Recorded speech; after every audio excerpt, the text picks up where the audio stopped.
เวลาจะนอนนี่เจ้าบ่กางมุ้งเลยบ่ บ่ บ่มีมุ้งบ่เนาะผู้สาว4คนก็นอนนำกันอยู่นี่แหละนอนนำกันดิ เลย ค เนาะ อยบ่มีพอเลยนอนนำแม่ โอ้เพราะว่าที่หมู่ไปนอนน้ำอยู่เฮือนเจ้าบ่มีพ่อโอ้มีหมู่มานอนน้ำเนาะใครได้มีหมู่มานอนน้ำเนาะเฮาก็มีความสุขในหนึงเนาะสาวคันหลังจากที่เจ้าเลิกกับผัวแล้วผัวเจ้าเสียบ่เจ้าบ่เงิน บ่ บ่เสียเลย บ่เสียจะกีบเลย ผู้เดียวเจ้าเลี้ยงลูกน้อย โดย ตอนจะเอาผัวอายุจักปี 16 ปี 16 ปีเขาดองเจ้าเท่าได้ตอนนั้นน่ะ บ่ได้มีกระดอง บ่มีเขาดองเลย ชูข้าวชูข้าว โอ้ย บ่ได้มีกระดอง บ่มีเลย แต่ล้านห้า เขาดองล้านห้าโอ้เขาดองสาวค่ำล้านห้าตอนนั้นอายุยัง16 ปีเนาะ โดย เขาดองล้านห้า คือมือหันพัวเลย เอาไปชูเขาก่อนเนาะ โอ้ก็คือไปชูเขาก่อน เจ้าไปสู่ผู้บ่าวก่อน โดย ก็เลยเขาดองบ่แพงเนาะล้านห้า หากมีคนอยากคุยนำเนี่ยเดี๋ยวนี้นะคิดว่าอยากสร้างครอบครัวอีกบ่หรือว่าจังใดหรือว่าอยากอยู่ผู้เดียวก่อน มีใครสิเลี้ยงซอยลูกจะ เอาเลยบ่ ครัวเลย เอาเลยเนาะเพราะว่าเฮา ตอนแล้วข่อยบอกแล้วคันฮักมักฮักกันผู้บ่าวมักก็ให้เขาไปครอบใส่เงินกลาง บ่ต้องไปสู้เขาเนาะ บ่มีเงินรายก็ยา เพราะว่าเจ้าก็ลาบเลยเนาะ แต่งที่ท้อง โอ้แม่นเห็นบ่ แต่งบ่หลายก็ได้ อย่าเฮ็ดคือเอ่ยในลา นี่ บเลยนะ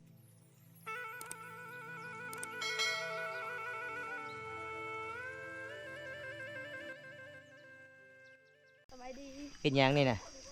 แม่นหยังอันนี้ แม่ง กินเมี่ยงแม่นหยังอันนี้ปลาแดกบ่ บ่ แม่นหยังกระสูบ กระเช้าก ระสูบบอนเนาะ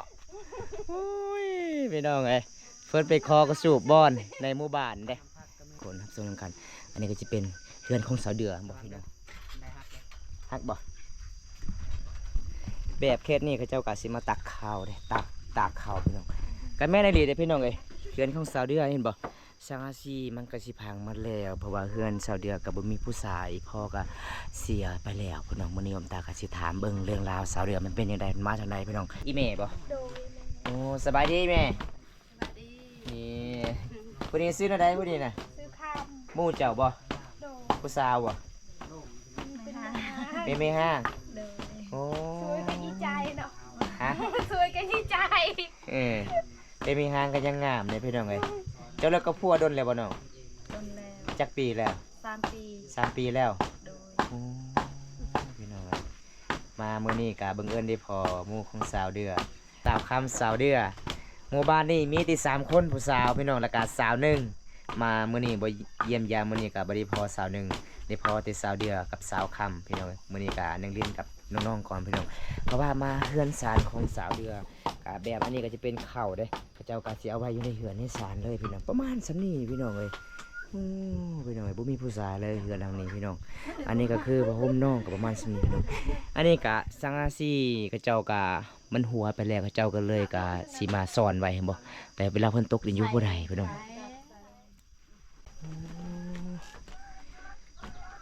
เฮ็ด เฮ็ดกินยังอีแม่ đông nhiệt hư ฮะ cất rồi chị rịa đau ấy ระโดยเพิ่นกำลังนึ่งเขาวพี่น้อง không đông nè เบิ่งนี่พี่น้องเอ้ย Ờ, เป็นน่าสงสารเลยเดียวอีแม่เดียวเข้าไปก็เด้อแม่เด้อ ao ao นี่พี่น้อง โอ้ยจนอยู่บ่ได้พี่น้องเอ้ยเคือนของสาวเดือ เป็นนาอิโตนิลีพี่น้อง อันนี้ก็คือสังกะสีทางนี้ก็พังหมดเลยพี่น้องบอมต้ากะ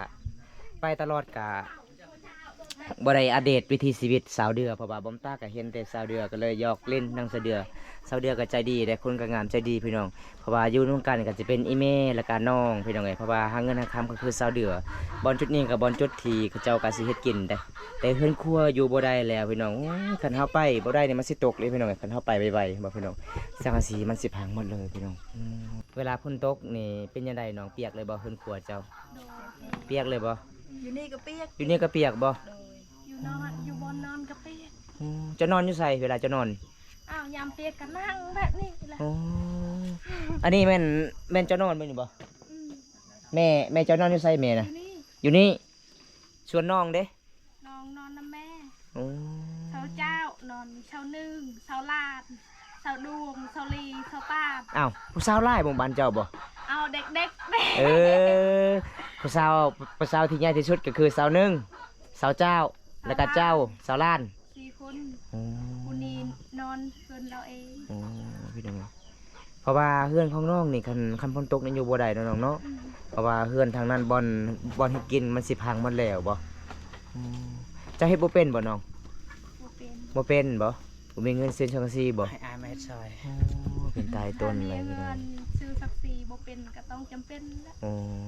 เพราะว่าบ้อมตาไปแต่ละเทื่อเห็นน้องห้องเพลงม่วนคิดว่าบ่เป็นสภาพแบบนี้เดิน้องบ้อมตาบ่คือบ่ฟันเลยเด้แต่บ้อมตาเห็นคลิปเบาโก้ยถ่ายมื้อนั้นโอ้จนน้ำตาไหลเห็นน้องให้บ่มีไผซอย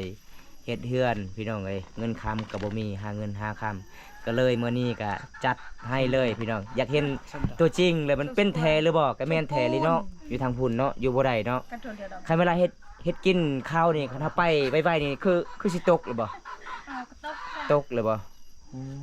ยพี่น้อง ไปต้องคอยเบิ่ง ต้องคอยเบิ่งบ่อืมเวลาเฮ็ดกินข้าวตอนเช้าตอนแลงพอได้เฮ็ดกิน แม่ อีแม่เจ้าบ่ได้ซอยบ่อีแม่บ่ บ่ได้ช่วยตามข้าว ตำข้าวอีกประมาณตำข้าวตอนเช้านี่ประมาณจังโมงน้องตำข้าว 5 แต่ โมง7 โม โอ้ ง แต่ตอนดึกเลยเนาะ บ่ได้7 โมง5 โมง ห้าโมง นั่นแหละ โอ้เพราะว่า6 โมงก็ออกให้โอ้พี่น้องเอ้ยเป็นนายต้นเลยสาวเดือพี่น้องเอ้ยได้ยินคลิปในบาวโก้ยว่าเจ้าเป็นลูกกุมภาบ่ โดย อีพ่อเสียจักปีแล้ว 7 ปี 7 ปีแล้ว แต่ตอนเจ้ายังน้อยบ่น้อง แต่ตอนยังอายุ10 ปี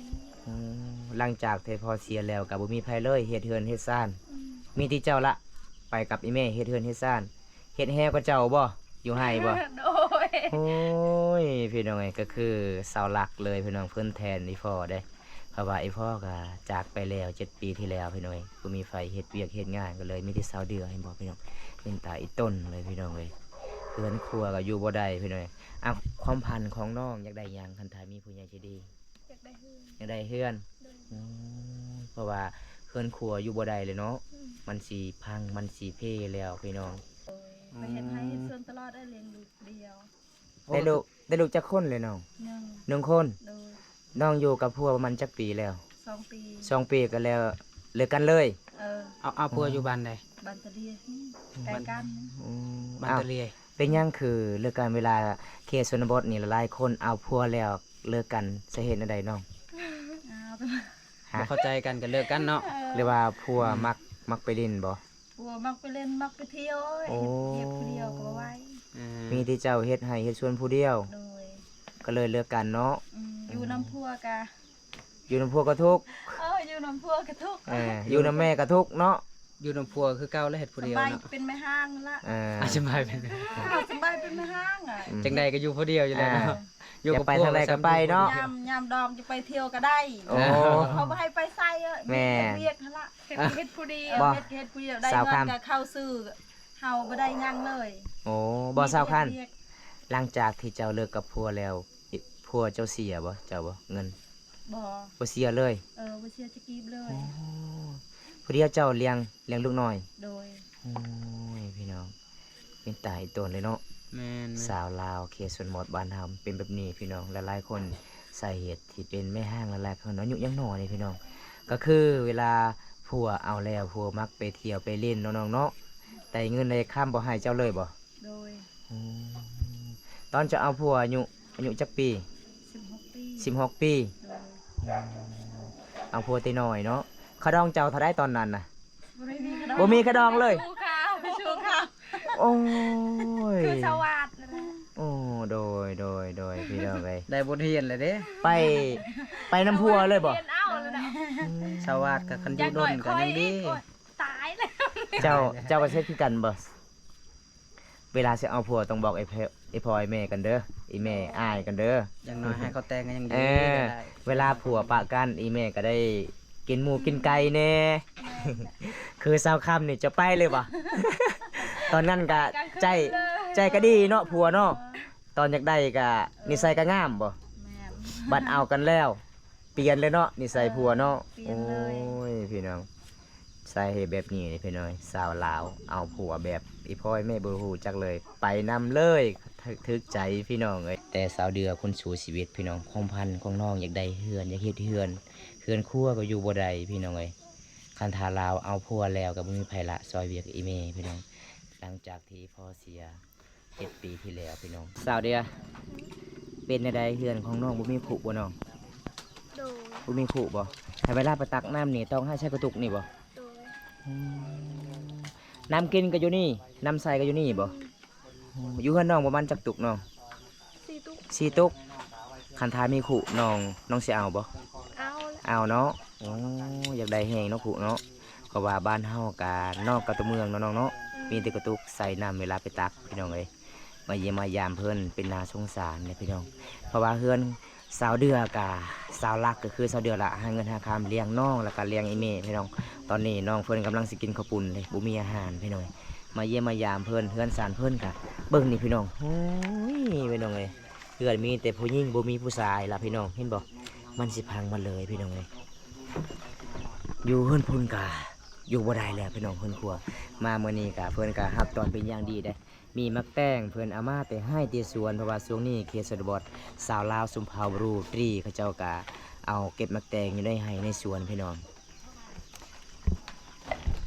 บรรยากาศเห็นบ่พี่น้องอันจุดนี้ก็จะเป็นอีเม่กับน้องได้นอนเลยพี่น้องจุดพุ่นก็จะเป็นสาวเดือนอนพี่น้องเอ้ยแต่บ่มีมุงเลยพี่น้องเอ้ยมีแต่ผู้สาวนอนอยู่นี่ก็ประมาณ 3-4 คนผู้สาวนอนพี่น้อง มุงบ่กัดคน สาวเดือเวลาจะนอนนี่เจ้าบ่กลางมุงเลยบ่ บ่ บ่มีมุงบ่เนาะอ๋อผู้สาว4 คนก็นอนนำกันอยู่นี่แหละ นอนนำกันดี อ๋อแต่ละคืนนี่ผู้บ่าวไปเล่นหลายบ่ บ่ บ่มีเลยอืมแสดงว่าหมู่บ้านเจ้ามีแต่ผู้สาวใหญ่ก็4 คนเนาะ5 คนกับสาวค่ อืม ำกลายแต่นั้นยังน้อยเบิด ยังน้อย ใจแอมพลัก อายุ10 ปี 10 ปี ใช่ช่างไหม 3 คนก็นอนอยู่นี่ละ อ้าวเขาเวลาผู้บ่าวไปเล่นเขาเจ้าก็ลุกคือกันบ่ บ่ เออ เวลาผู้บ่าวซื้อขนมแม่เขาก็อยากกินนะ อ่า แต่ เรื่องลุกในบ่ได้เนาะยังน้อยเนาะมีแต่ไปนอนเฮือนหมู่ซื่อๆอ้าวเป็นหยังหมู่เจ้าคือนอนอยู่เฮือนเจ้าเฮือนหมู่เจ้าน้อยดีบ่ บ่ได้น้อย แต่เขามีครอบครัวเลย โอ้ก็เลยไปนอนอยู่เฮือนหมู่เนาะเป็นผู้สาวเนาะเขตชนบทบ้านเฮาเนาะพี่น้องเป็นตาอีต้นเลยพี่ ค น้อง อยบ่มีพอเลยนอนนำแม่ โอ้เพราะว่าที่หมู่ไปนอนน้ำอยู่เฮือนเจ้าบ่มีพ่อโอ้มีหมู่มานอนน้ำเนาะใครได้มีหมู่มานอนน้ำเนาะเฮาก็มีความสุขในหนึงเนาะ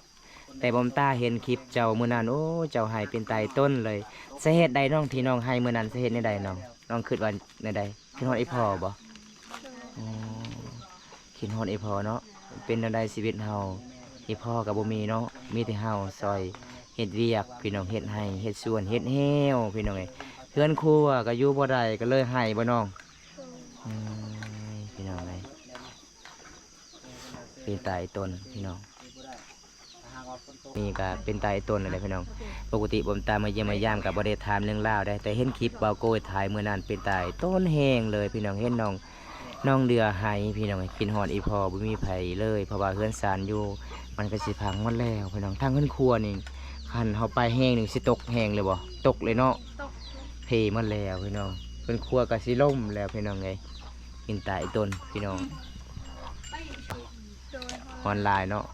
ใครมีพัดลมก็บ่มีไฟฟ้าอีกบ้านเฮาใครเวลานอนนี่ต้องไต่ตะเกียงเอาบ่อืม นี่พี่น้องเขตชนบทหมู่บ้านนี่ใจดีหลายๆคนมาเยี่ยมมายาม เอ้า กินส้ม กินตำหมักแตงนำกันเด้อ เศร้าค่ มาเด้อกินแตง ำให้กิน กินแตงยัง กินแตงนองเด้อ มักแตงมาเด้อ เออส้มมักแตงมาเด้อพี่น้องเอ็มบอพี่น้องมาเยี่ยมมายามสาวลาวมีมักแตมมันมักแตมโอ้ย เบาตากับซ้ำเศร้าค่ำคือกันเนาะ มีมักแตงพี่น้องสาวลาวหับต้นเป็นอย่างดีเด้เห็นบอพี่น้อง เดี๋ยวก็สิกินลงเบิ่งพี่น้องเอ้ยเพ ราะว่าเดินทางมาหลายกิโลพี่น้อง เบาไปถึก อันนี้นะเป็นครั้งแรกบ่ได้เข้ากองนะ โดย อืมเพราะว่าชาวคำเพิ่นกะเป็นแม่เลี้ยงเดียวเลยทุกคนปะกันกับพัวมาจากปีแล้วก็ 3 ปี 3 ปีแล้ว เออ 3 ปีแล้วต้องได้เลี้ยงลูกผู้เดียว ลูกจักคน นึ่ง เป็นคนเนาะเพิ่นได้เลี้ยงลูกผู้เดียวหาข้าวหาน้ำให้ลูกกิน ใครอ พั ยู่ วบ่ได้ไปเฮ็ดเวียก เขาเมื่อแต่กินเหล้ากันยังเขาก็ด่า อ๋อ เราก็ทนบ่ไหวแล้ว แม่นเนาะ ตัดสินใจอยู่ผู้เดียวซะ อยู่กับพัวซ้ำว่าอยู่ผู้เดียวเนาะให้ผู้เดียวเนาะ อืม อืมนี่คือชนบทกะแบบนี้แหละสนได้แล้วตอนที่เพิ่นมาแต่งตอนทมิตได้ซะกระดองลายอยู่บ่ บ่ได้มีกระดอง